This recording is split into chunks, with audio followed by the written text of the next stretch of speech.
बेटी से रिश्ता। कहानी मयंक और विभा की है। मयंक एक अच्छी नौकरी करता था, लेकिन विभा की जाति का ना होने के कारण विभा के माता पिता शादी के लिए नहीं मानते हैं। पर जब दोनों अपनी मर्जी से शादी कर लेते हैं तो क्या है विभा, 6 साल हो गए हैं शादी को, लेकिन एक दिन नहीं गया कि तुम माँ पापा को याद कर परेशान नहीं होती। मैं कितनी कोशिश करता हूँ कि तुम सब भूल जाओ। कोई नहीं भूल पाता है मयंक। माँ पापा को कोई कैसे भूल सकता है।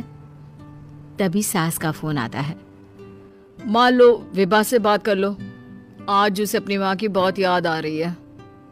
बेटा विभा, मैं आ जाऊं? हम दोनों चलेंगे तेरे माँ पापा के पास। बोलो। ना माँ जी, वो आप लोगों को कुछ बोलेंगे तो मुझे और भी बुरा लगेगा। आखिर आप भी मेरी माँ ही तो हैं। अरे सुन लेंगे ना यार, कोई बात नहीं, बोलेंगे ही ना। चलो माँ, मैं फोन रख रहा हूँ। वो क्या है ना, आज विभा को लेकर डॉक्टर के पास जाना है।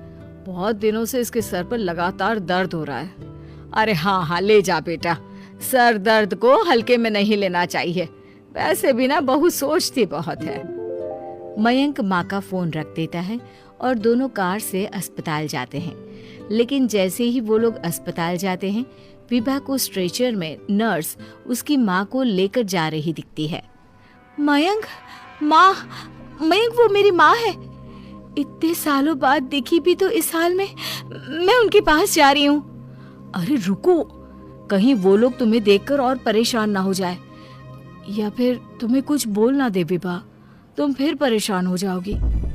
मयंक, कैसी बात कर रहे हो? वो माँ है मेरी। विभा पास खड़े अपने चाचा चाची से बात करने की कोशिश करती है, लेकिन वाह, तेरे जैसी बेटी जिसकी हो वो तो मर ही जाए तो अच्छा है। वैसे पार्क में पैर फिसला है तेरी माँ का, रीढ़ की हड्डी टूटी है। रिद्धि को चाची की बात का बिल्कुल बुरा नहीं लगता। शायद वो सुन ही नहीं रही थी कि चाची क्या कह रही थी।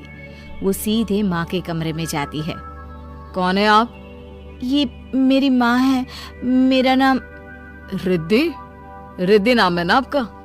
दर्द में भी ये आपका ही नाम ले रही थी। हाँ, ये सुनते ही रिद्धि का कलेजा मुंह में आ जाता है। ये वही माँ है जिसने कड़े शब्दों में ये कह दिया था कि अब तेरा मेरा रिश्ता खत्म। फिर रिद्धि का पति मयंक भी वहां आ जाता है। सामने खड़े होते हैं रिद्धि के पिता। पापा, क्या हुआ माँ को? वो पार्क में गिर पड़ी, रीढ़ की हड्डी में चोट आई है। रिद्धि पिता की तरफ देखती है, लेकिन पिता मुंह फेर लेते हैं। पता है मयंक, माँ दर्द में मेरा नाम ले रही थी। मेरी माँ मुझे याद कर रही थी मयंक। मैं माँ को कुछ नहीं होने दूंगी, देख लेना।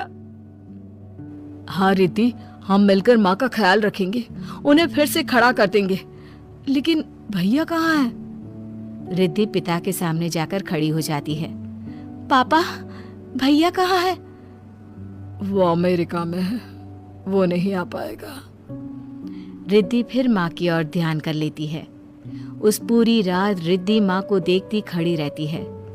पिता मन ही मन सोचते हैं, जब इतना ही प्यार था तो क्यों चली गई किसी एक अजनबी के लिए हम सभी को छोड़कर।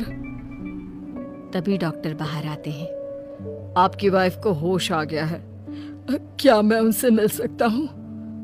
जी नहीं, वो बार बार अपनी बेटी का नाम ले रही है। रिद्धि बेटा, तुम अंदर चली जाओ। माँ रिद्धि को देखकर रोने लगती है। बेटा, माँ के गले लग जा। मैंने तो सोचा था तेरा चेहरा देखे बिना ही मर जाऊंगी। ऐसे कैसे? भला मैं अपनी माँ को कुछ कैसे होने दे सकती हूँ? माँ उठने की कोशिश करती है, लेकिन वो उठ नहीं पाती।